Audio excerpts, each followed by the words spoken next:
Ito na nga po yung inyong mga mensahe para sa ating mga kababayan na gustong malaman kung yung kanilang iniinom o ginagamit na produkto ay registered ba yan sa FDA o di kaya naman sigurado ba kayo na hindi yan peke? Siyempre, para malaman po natin, mabigyan po tayo ng guidance patungkol po sa mga produkto na yan. Lalo na po yung mga nabibili po ninyo online sa mga digital platforms. Andito po mismo ang Director General ng Food and Drug Administration, ang aking ka-birthday. Si DG Paulo Teston, yes. Puro tayo May pala dito, Sek. Kasi si Sek May. Taurus lahat. Taurus May lahat. din ako. Hello po, DG Pau. Magandang... Yung mic po natin, DG. Ayan, ito po. Yan. Dala-dalawa kasi yung mic ng DOH. Sige. So magandang umaga Tina, magandang umaga Sected, magandang umaga Doc JV. At magandang umaga po sa mga tagapakinig ng DZMM Teleradyo sa Pinasigla. Kaya nagagala ko pong pumunta dito sa studio para sagutin ang mga katanungan patungkol sa mga unregistered at saka counterfeit na produkto na sumasailalim sa jurisdiction ng Food and Drug Administration. Magandang umaga. Ayan. Sa kwentuhan lang tayo DG Pau. At katabi po ni DG Pau, si Dr. JV Magalong, ang ating internal medicine specialist mula po sa DOH Valenzuela Medical Center para mabigyan tayo ng guidance anong mangyayari sa katawan mo kapag nakainom ka o nakakain ka o ipinahid mo sa balat mo ang peke o yung nakakatakot na produktong binili mo pala online. Hello, good morning po Doc JV. Magandang umaga po sa inyo po, Secretary Ted, Director Tina, Director Paulo Teston po. Sa aking mga kasamahan po sa Valenzuela Medical Center na pinangungunahan ni Director Manuel Puxidio, si yung aming Chief of Medical Professional Staff na si Dr. Edilberto Cabanero at sa aming chairman po na si Dr. Monica Espinosa. At sa ating mga tagapakinig po, magandang umaga po sa ating lahat. Ayan, parang birthday mo, Doc JV, dami mong binate. Opo. Sisigilin ko yan mamaya. Unahin natin magbibigay daan muna ako dun sa mga nag-message na sa ating YouTube live streaming. Sabi po ni Tito Richard Angelo, ako po ay uminom ng collagen powder for 3 months. Safe po ba uminom nito? Nabili ko po ito sa TikTok. O DG Pau, ang sabi niya, may nakalagay na DFA approved. DFA. Department of Foreign Affairs. Tito Richard, sure ka ba na DFA yung nakalagay or FDA? Sana po ay mapansin at masagot. So Yan. DG Pau, ang question po siguro, bukod po dun sa sa kanyang tanong na DFA approved yung nakalagay, ano ba yung binabantayan ng FDA? So nasabi niyo po counterfeit at saka unregistered. Ano po yung pagkakaiba ng dalawa? Actually, ang binabantayan po ng FDA hindi lang po mga gamot.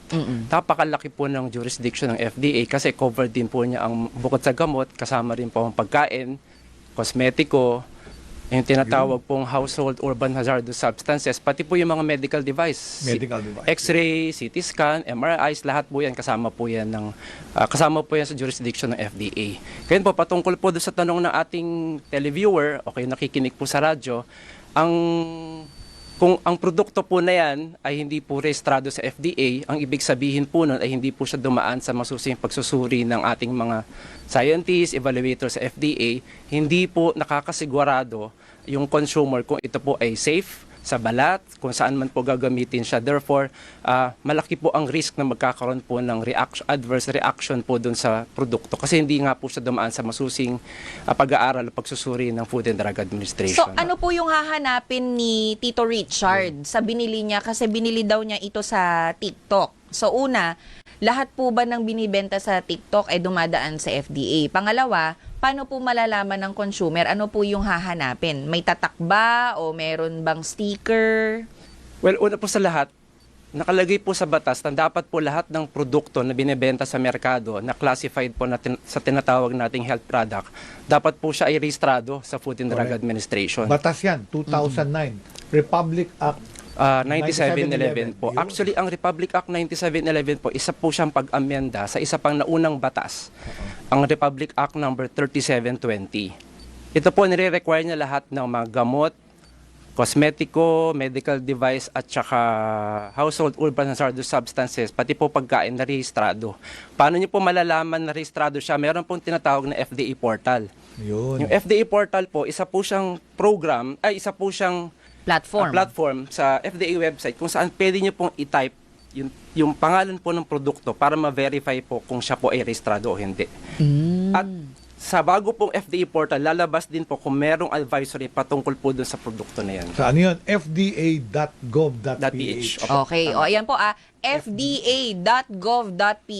Yung portal po na yan, kumbaga nakalista doon kung rehistrado. Tama po Yung yan. kung hindi nyo nakita yung title, yung pangalan ng produktong hawak nyo ngayon o yung produktong gusto nyong bilhin online, ibig sabihin, kailangan po ninyong hindi tangkilikin. Huwag nyo pong bibilhin dahil hindi po contraband yun. Illegal. Tama illegal. po. Hindi dapat siya binibenta. Well, tama po. Hindi po talaga siya pwedeng ibenta kasi po hindi po siya na dumaan sa pagsusuri ng Food and Drug At Administration. pwedeng pahuli yun. Pwede po. Illegal yung pagbebenta ng hindi rehistradong pagkain, gamot, cosmetic at medical device sa publiko sa Pilipinas. So yan, meron na tayong paraan para makita kung rehistrado o aprobado ng FDA. Pero paano po namin malalaman kung counterfeit o peke? Kasi minsan, nilalagay nila approved by FDA tapos yun pala peke. Paano po na malalaman ng consumer na counterfeit? Napakalaki pong issue ang pamimeke ng mga gamot, lalo na po sa Pilipinas. Kasi po, unang-una sa lahat, tayo po ay largely importing country. Tapos archipelagic po tayo. Ang goods po natin ay pumapasok sa ating mga pantalan. Ang mga red flag po niyan, kadalasan po ay napakamura. Napakamura, may maling-maling spelling sa mga labels niya. Minsan nasa foreign language po. At kadalasan po ay madali pong madurog yung tableta. Totoo po. Madali pong madurog yung tableta at saka binibenta po sa mga platform na wala pong license to operate ng Food and Drug Administration. Yung sinabi ni DG Paulo, naka-foreign language yung label, illegal na yon. Kasi sa batas, kailangan nasa English language yung label, English or Filipino, di ba? Kailangan pag minanufacture at binenta sa Pilipinas, papalitan mo yung label. So pag yun naka-English language, may violation din yun, di ba?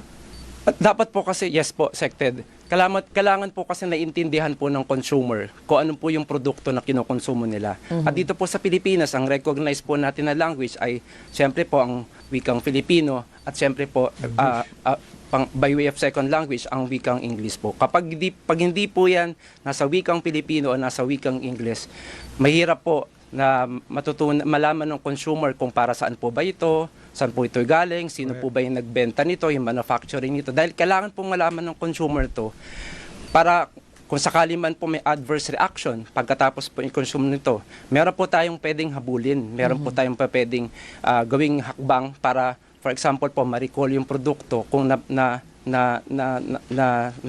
pagtuntunan na ito po ay kailangan i-recall. Okay. So mamaya po hihingi po ako nung kaunting halimbawa nung mga produkto na binabantayan po ninyo, DG Pao, kasi naglalabas naman po ng advisory ang FDA eh. Yes. Pero syempre, hindi naman po mayat-maya titignan ng ating mga consumer yung FDA website o kaya FDA Facebook page. Kaya gagamitin po natin itong platform natin, itong Pinasigla program, Yes, Tina. para po mapakilala itong mga produkto na to para wag po ninyong bilhin kasi ito po yung binabantayan. Ayun ang gamitin natin pagka may announcement si DG Paulo. I-announce natin dito sa Pinasigla Yes. para malaman ng ating libo-libong nakikisubaybay sa Pinasigla. Correct. Meron pa po, Sec, na so mamaya babalikan ko po kayo, DG Pao, kasi yung tanong po ni Tito Richard Angelo about collagen powder, ang nakalagay DFA, pero feeling ko FDA approved yung nakalagay eh. Pero punta po kayo sa portal ng FDA ha, i-type po ninyo yung pangalan po ng produkto para po malaman po ninyo kung registered po o hindi yung inyong collagen powder. Sabi naman po ni Tito Carmelo Castillo, yun po bang magnesium spray na binibenta sa Facebook legit? Nakakagaling po ba yun? At o FDA approved po ba yun? So, hindi po namin masasagot kapag po hindi nyo pinadala yung yung Brand. pangalan, yung brand. Kasi meron pong listahan ng FDA para makita. Pero pupuntahan ko si Doc JV. Apo. Kapag po nakainom ng collagen powder, yun po yung unang tanong na peke o kaya unregistered, ano po ang mangyayari sa katawan ng tao na uminom ng collagen powder na yon at yung gumamit ng magnesium spray? So unahin ko po yung sa collagen fiber natin, no? Ay collagen powder, no? So iniinom siya. So una, kapag hindi kasi rehistrado sa FDA, hindi tayo sigurado sa laman nito. So maaaring magkaroon ng mga epekto kagaya ng pagsakit ng tiyan, pagtatae, no, na ayaw natin.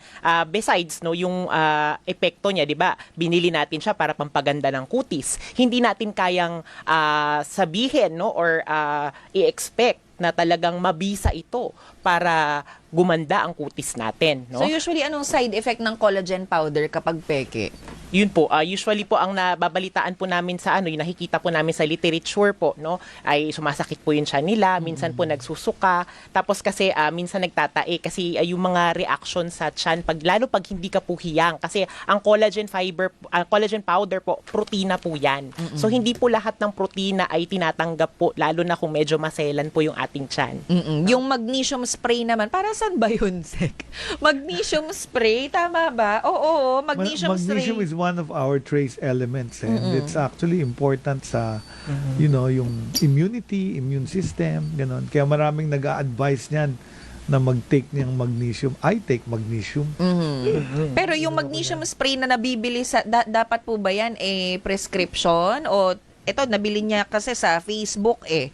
So hindi tayo sigurado kung registered ito or counterfeit. So yung magnesium spray kapag ginamit, so I think spray is pang balat or sometimes pang throat, hindi ko alam. So kapag po ginamit, ano po ang risk nun sa katawan? So ang yung magnesium spray po kasi, no, usually na-encounter ko siya or nakikita ko siya sa ano po natin, no, kapag mga problema sa respiratory, yung sa baga, no. So or pwede rin sa balat, no. So syempre kung in-inhale natin siya, no, kung inano natin siya, no, ang mangyayari no, pwede tayong ma-irritate, no, yung ating baga, no, pwedeng magkaroon ng pag-uubo, lalo tayong ubuhin, no, lalong magkaroon ng komplikasyon, no, kagaya ng pulmonya, no. At kung sa balat naman, lalo kung hindi hiyang yung balat natin, pwede tayong mangate, pwedeng mamula yung balat, no, at magpantal. Kaya dapat very careful po tayo at lagi po nating hihingin po, no, bago tayo mag-try ng ganitong mga collagen powder, magnesium spray, sana po ay ikonsulta muna natin sa doktor para talagang safe po tayo. Okay. Balik tayo kay DG Pao. DG Pao, ano po yung mga produkto na inilalabas po natin sa ating website at saka sa ating Facebook page para mabigyang warning po yung ating mga kababayan na wag bilhin kasi unregistered or counterfeit? Naku, Tina, napakaraming produkto niyan. Mula sa gamot, pagkain, medical device, saka kosmetiko. Pumipirma ako niyan halos araw-araw. Mahigit 10 hanggang 20 na pinipirmahan ko niyan araw-araw. So, kung tatanungin mo ko kung ano-ano sila, napakahaba ng listahan po ng Food and Drug Administration. Kasi po ito po yung unang hakbang ng FDA upang ipaalam sa publiko na itong mga produktong ito ay hindi dumaan talaga sa Food and Drug Administration. Therefore, hindi po sa sigurado na mabisa, ligtas at dekalidad. At para naman dun sa mga iba na gusto magbenta ng mga produktong health products, dapat kausapin niyo yung ibang nagbebenta na. Kasi yung dinaanan nila para maaprubahan ng FDA, ang daming pinasasubmit, di ba? Yung research basis, yung mga approval ng FDA sa ibang bansa, pati yung binibisita ninyo eh. Pati yung good manufacturing practices, binibisita ng mga tao ng FDA, yung how they manufacture the health product. At kung pangit yung production, may risk, kagaya ng mga recall, kasi nga nako-contaminate. Tsaka, kung pwede ko lang dagdagan, Tina, ito pong mga produktong pharmaceutico, pwede lang po siya talagang ibenta sa mga duly licensed retail drug outlets. May tinatawag po tayong retail outlets for non-prescription drugs. Para naman po dun sa mga ethical drugs, kailangan po ng prescription ng mga doktor. Meron din po tayong tinatawag na pharmacies. Nagla-license to operate. Meron ng po FDA. siya. Hindi lang po good manufacturing practice, tinitingnan din po ng FDA good storage practice po Yun ng ating mga gamot. Dahil yung gamot po, kung hindi po siya nakalagay sa tamang temperatura na sa isang kwarto, nababawasan po. If not, nawawala po yung pagiging epektibo niya. At isa doon sa regulation doon, yung kailangan may pharmacist, di ba? Yung pharmacy law, hindi implement. Tama po yun. Ang pharmacy po nagre-require para sa mga retail drug outlets na dapat mayroong pharmacy na nagbabasa po ng prescription ng doktor, nagbibigay po ng Advice. karagdagang Tanong, advice sagot ng tanong, sa mga tanong ng ating mga pasyente. At minsan po nag-aano rin po sila, naghahalo din po sila sa parmasiya Okay. ng mga doktor. Suspension. So mamaya po ay iisa-isahin ko, nakapagpasa po ng listahan, napakahaba po nitong listahan ng unregistered drug products. Nakapagbigay po ang FDA po sa amin at mamaya isa-isahin natin ito ng mabilis. Pero tanong ko lamang po mabilis, DG Pau, ano po ang ginagawa ng FDA kapag po nakita nyo na yung isang platform o kaya may online seller na nagbebenta ng unregistered product? Ano ang pwedeng gawin ng FDA dun sa nagbebenta? Maraming salamat sa pagtanong niyan, Tina. Una sa lahat, bukod sa advisory, kami po ay active na nagmo-monitor ng pag-comply sa aming mga advisory. Meron po tayong tinatawag na mga ahente po ng Field Regulatory Operations Office na nagmo-monitor po actively ng bago pa ma-advisory at pagkatapos pong ma-advisory. Ngayon po, para sagutin ng diretso yung tanong niyo, pinapa-take down po namin siya sa mga platform. Sumusulat po ang FDA sa mga online platforms like Meta, TikTok, Shopee, lahat po ng mga online platforms kung saan po ito ibinebenta. At kadalasan naman po tinitake down nila. Yun nga lang po, minsan pag tinake down po ngayon, kinabukasan, bukas makalawa, meron na naman pong nakapost na similar na produkto pero iba naman po yung merchant. Napapagalitan nga si DG sa Senate. Sa Senate dahil ando doon pa rin yung site pero yung nag-iba na yun ng nag-iba na yun ng anong tawag doon, internet service provider. Lumilipat lang sila, parang kabute. Kaya nahinto niya, pero lipat na naman sa iba, andyan na naman. Pero- Kaya mag-ingat talaga ating mga kababayan. So bigyan po natin ng linaw. Hindi po ninyo pwedeng hulihin. Pwede lang po ninyong i-report. Sino po manghuhuli? Pwede rin po kami manghuli. In fact, ginagawa po namin siya sa field. Fake drugs. Ginagawa po namin siya sa field kasama po ang law enforcement agents katulad po ng PNP, NBI, bukod po doon sa pagpapatanggal namin sa platform. Pero meron pong primary jurisdiction patungkol po sa mga posted marketing materials ay ang Department of Trade and Industry. Kami naman po ay nakikipag-ugnayan sa Department of Trade and Industry para mas mapabilis po ang Yung pag-take down nila. e-commerce law, Internet Transaction Internet Act po. Transaction Opo, Law. Sec. Okay, sige. So ito iisa-isahin natin Sek yung yung mga tanong. list of unregistered drug products. May mga tanong na din po tayo, pero para po mabigyan po ng guidance yung ating mga kababayan, kung yung inyong mga produkto lalo na yung nakikita nyo sa TikTok Shop at saka sa Facebook, kung yan po ay registered sa DFA tuloy, sa FDA. Dahil kung hindi yan registered sa FDA, hindi po natin alam, hindi po alam ng gobyerno kung anong laman yan na ingredients. Hindi natin sila mahahabol kapag po may nangyari sa inyo. Sabi po dito, Doc JV, yung Chinese herbal medicine na ginagamit para sa baradong ilong, sipon at sinusitis, ginagamit bilang tablets o di kaya pang spray sa ilong, hindi po registered. Unregistered product po yung OTC Tong Kiao Bian Pian. 500 to 1,000 pesos po per bottle, 100 pesos po kada tableta. Ano po ang effect nito kapag ininom? Ang ano po nito, ang para daw po sa baradong ilong, sipon at sinusitis. Madalas yan, Director Tina, no? Nagdudulot yan una yung panunuyot, no, ng lalamunan natin at ilong, no, na minsan pag lumala, no, pwedeng magkaroon ng pagdudugo, no? Tapos minsan kapag hindi rin po hiyang, no, yung gumamit, pwedeng mangati, no, dun sa pinaganuhan, no? At syempre, yung iba nakakataas ng blood pressure, no? So ingat po, yung lalo na yung mga kababayan natin na nagtitik ng gamot sa alta presyon. Tama sabi ni Dr. Magalong Actually, ang nilalagay ng mga yung mga nagpo-push niyan, nilalagay na herbal. Ang thinking ng tao, pag herbal safe, mag-ingat po tayo kasi sa trabaho ko sa emergency department, we have had cases na nagtitake sila ng allegedly herbal and safe, pero umiinom din sila ng anti-hypertensive, may interaction. Yes. Nagkakaroon ng Sa ibang interaction. gamot. So, pwedeng hindi maging effective yung anti-hypertensive mo, tataas ang BP mo. Meron dyan mga very potent na I worked in Malaysia and there was lots of herbal shops na Chinese medicine na nagpupunta sa air kasi nag-i-interact, drug-drug interaction. Kasi may Yes. Opo. active component din yung herbal medicines. So, pwede talagang maapektuhan ang safety mo pagka hindi talaga approved by FDA. So, kahit supplement yan or herbal yan, mag-ingat din tayo kasi sometimes may iniinom kang gamot that it can interact with.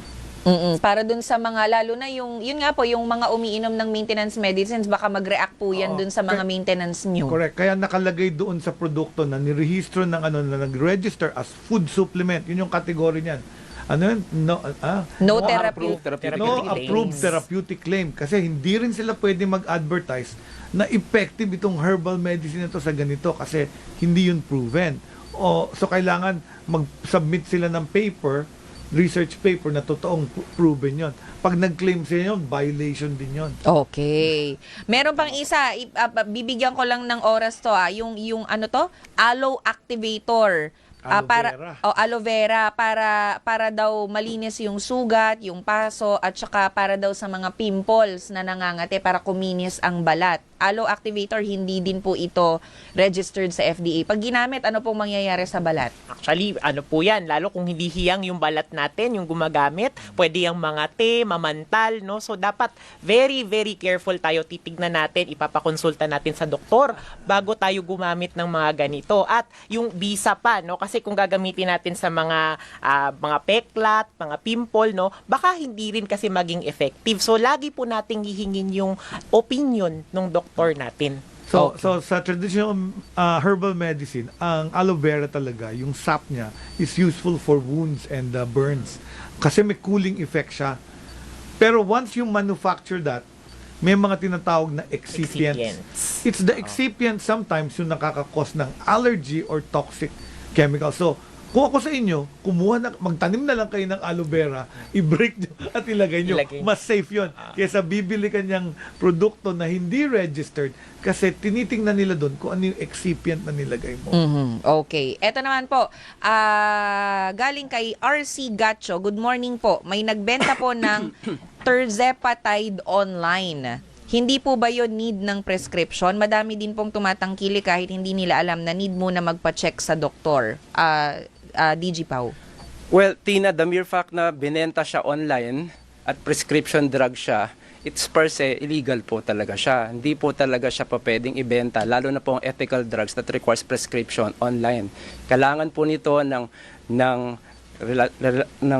doctor-patient relationship, mayroon pong prescription at dinadala po sa isang lisensyadong pharmacy na nagbebenta po ng produkto na yon. So ulitin ko po, mga prescription drug po, ayon po sa batas ay dapat pong binibili sa parmasiya na may license to operate from the Food and Drug Administration. Hindi po pa pwede online ang mga prescription drugs sector. So para matutunan lang ng mga tao kung ano yung Tirzepatide, it's para sa bone density. Ito yung mga matatandang babae na may osteoporosis. Ito parathyroid hormone. So ito has to be given under supervision by Dr. Magalong. Yes ng po, isang Sec. doktor. Oo. Opo, totoo po yan. Actually, ito, yung Tirzepatide, naano namin to sa mga pasyente namin na gustong magpapayat.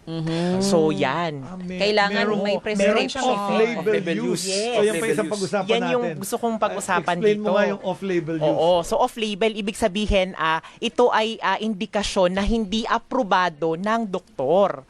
No? So, ito, delikado ito kasi halimbawa, no, yung Tirzepatide, no, ito ay maaaring mag-cause, yun nga, yung sa mga osteoporosis natin. Minsan, kung nagkaroon ka ng bukol dati sa thyroid mo, pwede siyang maging cancer. No? At bukod pa dyan, no, yung usual side effect natin, kapag hindi natin alam kung saan galing yung Tirzepatide na ito, no, compounded yung sinasabi natin, no, minsan, yung excipients niya pwedeng lalong mag-cause ng pangangati doon sa injection site natin, no. Tapos, mas madalas din yung side effect. So, ano ba yung side effect ng Tirzepatide? Nandyan yung pagsakit ng tiyan, pagsusuka, no? Minsan nagtatai sila, no? So, yan po, maganda po yan pag-usapan po natin, no, kasama nung doktor natin. At sabi nga, tama po si director po, no, na kailangan talaga, no, lahat ng mga ganitong gamot may FDA approval at higit sa lahat, may konsulta. Okay. Nako, ang bilis ng ating oras, Sec. Go ahead po. Yung sa off-label, ang pinakasikat dyan, glutathione. Yun nga.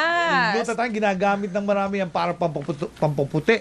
Pero ang glutathione ay isang aprobadong gamot for rescue doses ng chemotherapy pag may cancer ka. Pero napansin nila, gumaganda yung balat. Ngayon, ginagamit siya at maraming produktong illegal na glutathione at kailangan siya administered kasi intravenous. Correct. Na Ini-inject. kailangan administered by a physician. Meron nga nahuli dyan sa isang opisina sa gobyerno nag-IV So, very important kaalaman talaga ang solusyon dito sa mga peking gamot. Okay. Ang bilis ng oras, no? Ang haba sana nung ating topic dahil may mga nagpadala din, no? Gusto pong sumangguni kung ito ba ay peke o registered sa FDA. So, alam nyo na po, ha? Pupunta po kayo sa ano po ulit yung website? fda.gov.ph. At yung portal po doon, itatype nyo lamang po yung pangalan ng inyong produktong nais bilhin o yung hawak po ninyo ngayon bago nyo inumin yan, bago nyo gamitin yan. I-check nyo po muna kung registered para po sigurado po tayo at na walang effect, na masamang effect o side effect sa ating katawan. Maraming salamat po sa inyong oras. Director General po mula sa Food and Drug Administration, Attorney Paulo Teston. Yung ating closing message po, DG. Well, maraming salamat ulit, Tina, DZMM Teleradyo, Sected, Doc JV. Ulitin ko lang po, ang FDA po ay may mandato upang proteksyonan ang publiko sa nagko-consume ng mga health products. So, paalala lang po sa ating mga tagapakinig, sa ating mga kababayan na tangkilikin lang po yung mga produktong gamot, pagkain, kosmetiko na rehistrado sa FDA. Dahil pag rehistrado po sa FDA yan, sigurado po dumaan po yan sa pagsusuri at ito po ay ligtas, de kalidad at epektibo. Maraming salamat po, Director General Attorney Paulo Teston. And also thank you po, Doc John Vincent Magalong mula po sa DOH Valenzuela Medical Center. Pero bibigay ko yung mikropono kay Sec para sa ating mga kababayan na mag-ingat sa mga binibili po nila sa online platforms. Ito po si Sec Teder Bosa.